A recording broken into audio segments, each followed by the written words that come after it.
कल मैं Google maps use करता हुआ मौसम एंजॉय करता करता ट्रैवल कर रहा था, लेकिन ये गूगल मैप्स ने मुझे ऐसी रोड पे घुसा दिया जहां से मैं दूसरे शहर ही जा पहुंचा। खैर, मैं तो दूसरे शहर ही पहुंचा, लेकिन आज जो कहानी मैं आपके लिए लेके आया हूँ उसका हीरो तो एक गलत मोड़ लेके 1894 में ही पहुंच गया। तो welcome back to the English classroom. आज हम देखेंगे एक साईफाई स्टोरी जिसका नाम है the third level by Jack Finney. लेकिन स्टोरी शुरू करने से पहले ऑथर के बारे में बात करते हैं। जैक फिने एक पॉपुलर अमेरिकन राइटर थे जो मेनली साइंस फिक्शन और टाइम ट्रेवल बेस्ड स्टोरीज के लिए जाने जाते थे। उनकी राइटिंग काफी यूनिक है क्योंकि वो अक्सर ऑर्डिनरी लोगों को ऐसे सिचुएशन में डालते हैं जो धीरे धीरे एक्स्ट्रा ऑर्डिनरी बन जाती है। उनकी स्टोरीज का एक इंपॉर्टेंट एस्पेक्ट एस्केपिज्म है, जहां वो दिखाते हैं कि मॉडर्न लाइफ के स्ट्रेस और प्रेशर से बचने के लिए लोग एक सिंपलर और पीसफुल पास्ट की तरफ अट्रैक्ट होते हैं। उनकी कुछ वेल नोन वर्क्स में the third level, the body snatchers और टाइम एंड अगेन शामिल हैं, और उनके कंट्रीब्यूशन को रिकॉग्नाइज करते हुए उन्हें 1987 में world fantasy award for life achievement भी दिया गया था। स्टोरी की शुरुआत में चार्ली एक इंटरेस्टिंग क्लेम करता है। वो कहता है कि रेल रोड के प्रेसिडेंट्स चाहे कितना भी इंसिस्ट करें कि ग्रैंड सेंट्रल स्टेशन में सिर्फ 2 ही लेवल एग्जिस्ट करते हैं, लेकिन चार्ली पूरे कॉन्फिडेंस के साथ ये दावा करता है कि वहां 2 नहीं बल्कि 3 लेवल्स हैं, क्योंकि वो खुद वहां जा चुका है। चार्ली अपने साइकेट्रिस्ट से बात करता है, लेकिन वो इसे वेकिंग ड्रीम विश फुलफिलमेंट बताते हैं, यानी एक ऐसी इमेजिनेशन जो रियल लगती है। उनके हिसाब से मॉडर्न लाइफ के स्ट्रेस, इनसिक्योरिटीज और फियर की वजह से चार्ली बस एस्केप करना चाहता है, और चार्ली भी मानता है कि ऐसा सिर्फ वो नहीं बल्कि हर इंसान फील करता है। बस फर्क इतना है कि कोई थर्ड लेवल तक नहीं पहुंचता। चार्ली के फ्रेंड्स भी साइकेट्रिस्ट की बात से एग्री करते हैं। उनके अकॉर्डिंग उसका स्टैम्प कलेक्शन भी एक टेम्परेरी एस्केप है रियलिटी से। लेकिन चार्ली कहते हैं कि उनके ग्रैंडफादर ने एक कलेक्शन स्टार्ट की थी और उन्हें किसी एस्केप की जरूरत नहीं थी, क्योंकि उनके टाइम में पीस होती थी। चार्ली की कलेक्शन में रेयर स्टैम्प्स और फर्स्ट डे कवर्स भी हैं, और वो उस पर प्राउड फील करता है। फिर चार्ली एक्चुअल इंसिडेंट बताता है। एक रात वो ऑफिस में देर तक काम कर रहा था और जल्दी घर पहुंचने के लिए उसने ग्रैंड सेंट्रल से सबवे लेने का डिसीजन लिया, क्योंकि सबवे में जाना बस में जाने से फास्टर था। चार्ली कहता है कि उसे समझ नहीं आता ये सब कुछ उसके साथ ही क्यों हुआ। वो 31 यानी 31 ईयर का एक बिल्कुल ऑर्डिनरी आदमी था, और उस वक्त भी वो बस नॉर्मल तरीके से घर जा रहा था। उसके आसपास भी उस जैसे लोग ही थे, और वो किसी चीज से एस्केप नहीं कर रहा था। वो सिर्फ अपनी वाइफ लुइजा के पास घर पहुंचना चाहता था। चार्ली ग्रैंड सेंट्रल में एंटर करता है और पहले फर्स्ट लेवल फिर सेकंड लेवल तक डिसेंड करता है। सबवे में जाने के लिए एक आर्च डोरवे से गुजरते हुए वो अचानक अपना रास्ता खो देता है। वो कहता है कि ग्रैंड सेंट्रल में ऐसा होना कॉमन है, क्योंकि वहां इतने कॉरिडोर्स और पैसेजेस हैं कि आदमी इजीली कंफ्यूज हो सकता है, क्योंकि ये स्टेशन एक मेज जैसा है। कभी वो गलत टनल में जाकर किसी होटल में पहुंच जाता है, तो कभी किसी और बिल्डिंग में। चार्ली कहता है कि कभी कभी उसे लगता है कि ग्रैंड सेंट्रल एक ट्री की तरह ग्रो कर रहा है, जिसमें नए कॉरिडोर्स और स्टेयरकेसेस रूट्स की तरह निकलते रहते हैं। वो इमेजिन करता है कि शायद कुछ हिडन टनल्स भी हों जो सिटी के अलग अलग पार्ट्स तक जाते हों, और क्योंकि लोग हमेशा इस स्टेशन को एस्केप के लिए यूज करते आए हैं, शायद वो टनल भी उस डिजायर का रिजल्ट हो। लेकिन ये आइडिया वो अपने साइकेट्रिस्ट को कभी नहीं बताता।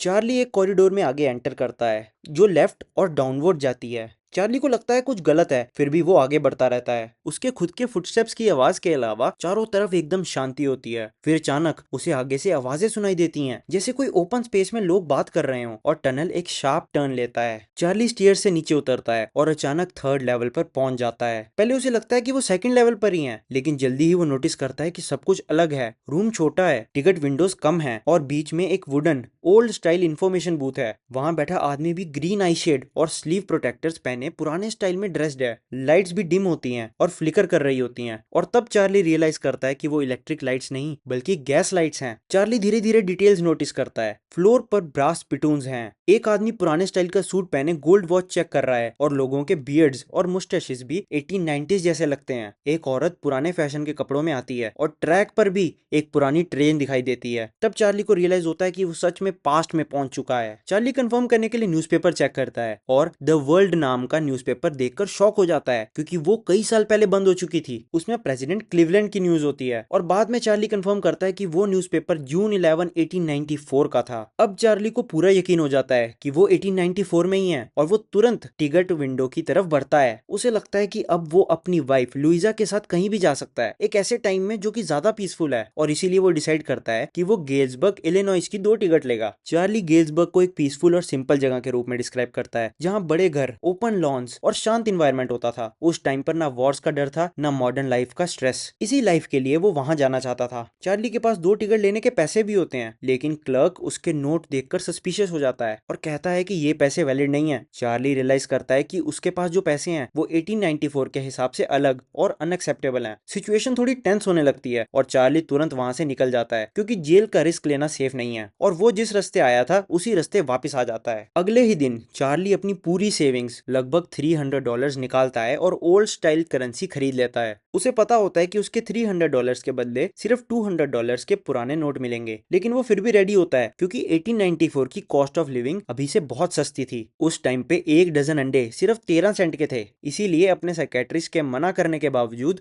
वो नोट ले लेता है। लेकिन इसके बाद चार्ली जितनी भी बार ट्राई करता है उसे वो कॉरिडोर दोबारा मिलता ही नहीं है। लुइजा वरीड हो जाती है और उसे थर्ड लेवल ढूंढने से रोकती है। इसीलिए चार्ली कुछ टाइम के लिए सर्च छोड़ के अपने स्टेम्प्स पर फोकस करता है, लेकिन बाद में सिचुएशन चेंज हो जाती है। अब वो दोनों मिलकर हर वीकेंड थर्ड लेवल ढूंढने लगते हैं, क्योंकि उन्हें एक प्रूफ मिलता है। उनका फ्रेंड सैम वीनर अचानक डिसअपियर हो जाता है और चार्ली को लगता है कि वो गेल्सबर्ग चला गया है, लेकिन प्रेजेंट में नहीं, 1894 में। एक दिन चार्ली अपनी स्टैम्प कलेक्शन देख रहा होता है और वो फर्स्ट डे कवर के बारे में बताता है। जब कोई नया स्टैम्प इशू होता है, कलेक्टर्स उसे खरीद कर खुद को एनवेलप भेजते हैं, जिससे पोस्ट मार्क से एग्जैक्ट डेट प्रूव हो जाती है। इन एनवेलप्स के अंदर यूजुअली ब्लैंक पेपर होता है और उन्हें ओपन भी नहीं किया जाता। इस कलेक्शन को देखते देखते उसे एक ऐसा एनवेलप मिलता है जो वहां होना ही नहीं चाहिए था। वो एनवेलप उसके ग्रैंडफादर के नाम गेल्सबर्ग के एड्रेस पर था और पोस्ट मार्क जुलाई 18, 1894 का होता है। लेकिन चार्ली को उसके कलेक्शन में होने के बारे में कुछ याद ही नहीं होता। क्यूरियस होकर चार्ली एनवेलप ओपन करता है और अंदर ब्लैंक पेपर की जगह एक लेटर मिलता है। लेटर गेल्सबर्ग से 1894 का होता है और वो सैम ने लिखा होता है। सैम लिखता है कि उसने थर्ड लेवल ढूंढ लिया है और अब वो वहां 2 हफ्ते से रह रहा है। वो बताता है कि आसपास लोग पियानो बजा रहे हैं, पोर्च पर गाना गा रहे हैं और उसे लेमनेड के लिए बुलाया गया है। वो चार्ली और लुइजा को भी वहां आने के लिए कहता है। बाद में चार्ली को पता चलता है कि सैम ने $800 की ओल्ड स्टाइल करेंसी खरीदी थी, जिससे वो पास्ट में फीड और ग्रेन बिजनेस सेटअप कर सके, जो उसने हमेशा से चाहा था। सैम अपना प्रेजेंट वाला बिजनेस पास्ट में नहीं कर सकता था। अब आप सोच रहे होगे सैम का अभी वाला बिजनेस क्या था? यहीं आता है स्टोरी का सबसे सरप्राइजिंग रेवेलेशन। सैम चार्ली का वही साइकेट्रिस्ट था जिसने पहले इस सब को इमेजिनेशन बोला था। और यहाँ ये स्टोरी खत्म होती है।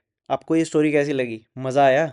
इस स्टोरी का एक्चुअल मीनिंग या सेंट्रल आइडिया एस्केप का है, लेकिन ये सिर्फ किसी जगह से भागने की बात नहीं करता, बल्कि हिस्ट्री से एस्केप करने के डिजायर को दिखाता है। चार्ली एक बिल्कुल ऑर्डिनरी आदमी है जो मॉडर्न लाइफ के स्ट्रेस और अनसर्टेनिटी से थक चुका है, और वो एक ऐसे पास्ट की तरफ अट्रैक्ट होता है जहाँ लाइफ ज्यादा सिंपल और पीसफुल थी, स्पेशली वर्ल्ड वॉर से पहले का टाइम। थर्ड लेवल इसी डिजायर का रिप्रेजेंटेशन है, जैसे एक पोर्टल जो रियलिटी और इमेजिनेशन के बीच एग्जिस्ट करता हो। और स्टोरी ये भी सजेस्ट करती है कि ये स्पेस कोई मनगढ़ंत बात नहीं है, बल्कि अपनी फिक्शनल रियलिटी के अंदर सच में एग्जिस्ट करता था। स्टोरी की एंडिंग आयरॉनिक है, क्योंकि चार्ली का साइकेट्रिस्ट फ्रेंड सैम, जो पहले इस कंसेप्ट को सिर्फ इमेजिनेशन और वेकिंग ड्रीम विश फुलफिलमेंट बताता था, वही खुद उस पास्ट में पहुंच जाता है। ये क्लियरली दिखाता है कि एस्केप की डिजायर सिर्फ चार्ली तक लिमिटेड नहीं है, बल्कि हर इंसान के अंदर होती है, चाहे वो कितना भी लॉजिकल या प्रैक्टिकल क्यों ना हो। अब देखते हैं इसमें यूज हुए लिटरेरी डिवाइसेस। पहला है सिंबोलिज्म। इसका यूज करके थर्ड लेवल एक फिजिकल जगह से ज्यादा एक साइकोलॉजिकल स्पेस बन जाता है, जो चार्ली की डिजायर को शो करता है कि वो प्रेजेंट की प्रॉब्लम से दूर जाकर एक सिंपलर और सेफर पास्ट में जीना चाहता है। दूसरा है आयरनी, जो स्टोरी के एंड में दिखती है, जब रैशनल थिंकिंग रिप्रेजेंट करने वाला और चार्ली की बात को इल्यूजन मानने वाला सैम खुद उस इल्यूजन का हिस्सा बन के पास्ट में पहुंच जाता है।